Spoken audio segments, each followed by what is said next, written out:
またまた来ました池谷チャレンジ。このオープニングに先生を巻き込んでしまいました。すみません、無視してます。いえいえ、ダメです。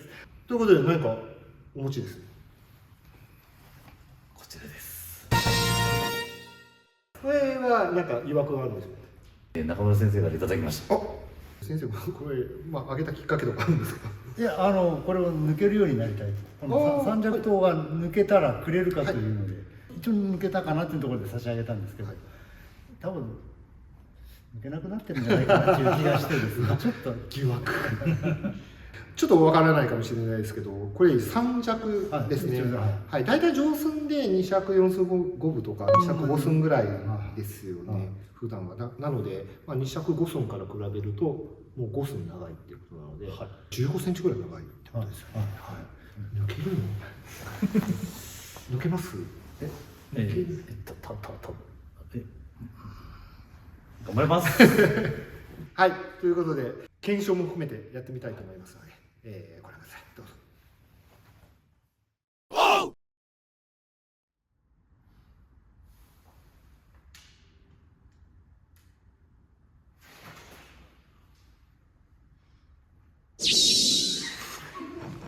ダメですか。いやいいですよ。失礼しました。ちゃんと抜ける。そこにダメだった。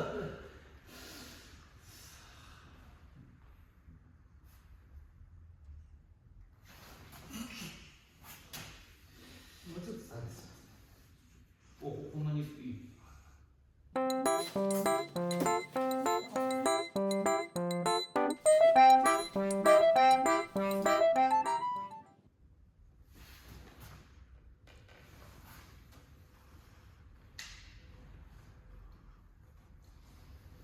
終了。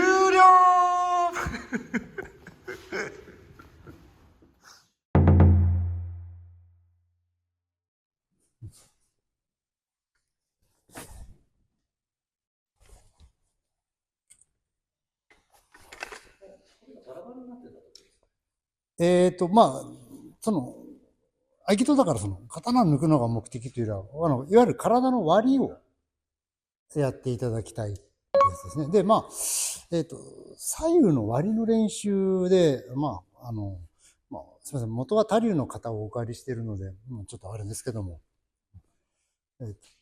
まず、右手は使わないっていうのは、これはね、大原則なもので。そして、さっきいきなり開きをされてたんですけども、最初は開きは難しいから、まず、足を下げるという、で、鞘引き。この、右半身と左半身を分ける。要するに、鞘引きを行っているときに、左の動きに右の腰がついてきちゃうわけですよね。ついてきてしまうと、もうここで、わかるでしょ？ここで詰まってもうこれ以上いけなくなるんですよね。なんで、左の動きに右が干渉しないというか。です。私は、だから左右の割りって表現されることが多いかと思うんですけども。ちょっと小口切って、塚頭を押さえてもらって、で、右手が出ていくのは、もう内田さんが咎めてくれますから。で、最初におすすめなのは、しっかり、ちょっとね、右半身と左半身がこうじゃなくて、こう、前後に分かれていく。なおかつ、手と足が。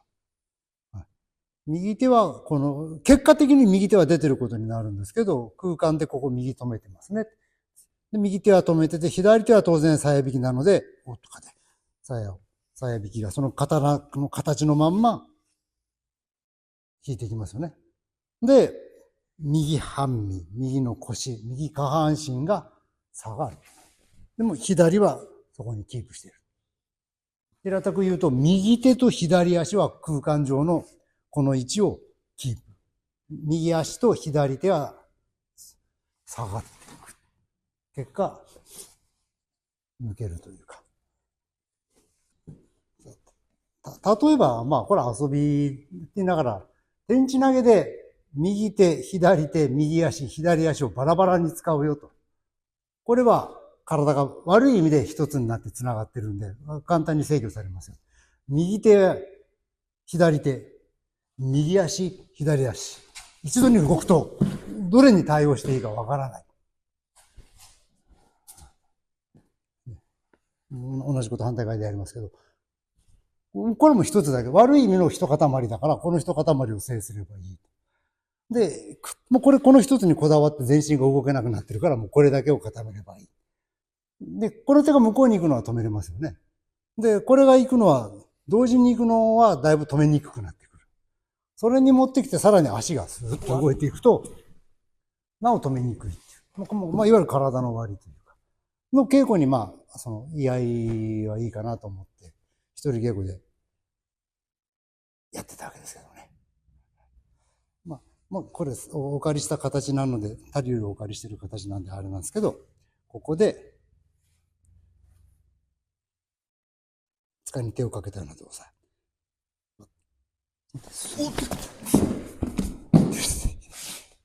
失礼しました。とか、やりましたよね。やりましょう。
はい、ということで動画の方を見ていただきましたけれども、残念ながらちょっと、うまくいかなかったですかね。はい。ということで、こちら視聴者の方にそうですね。修行します。はい、ということで先生、これはもうちょっと宿題ということでよろしいですか。そうですね。前やっぱ少しお出来になりかかってたんですけど、やっぱそこでやめちゃったんですよね。だから割りの動きと、あと手足の一致もやっぱり割と今見てたら、そこが重要かなと思ったんですが。そうです。割れた上で一致なんですよね。割れない人の一致じゃなくて、悪い意味で言う一つの塊なんですよね。それぞれがだから同時進行に ABCD やったら、それぞれが A の部門が A の仕事を完璧にこなせる、 B は B を C は D をそれぞれこなせて、なおかつ統括してるやつがいるから、ちょうどいいタイミングでそれの仕事が出来上がるんだけど、今言ってるのは A が A の仕事してるのか B の仕事してるのか分かんないようなごちゃごちゃの意味の一つは悪い一つですよ。ということで、また宿題になりましたが、頑張って次のチャレンジに行きたいと思います。頑張ります。はい、ということで、今回は、三尺刀を使った動画になりました。この動画良かったらいいね、それからチャンネル登録もぜひよろしくお願いします。それではまた次回の動画でありがとうございました。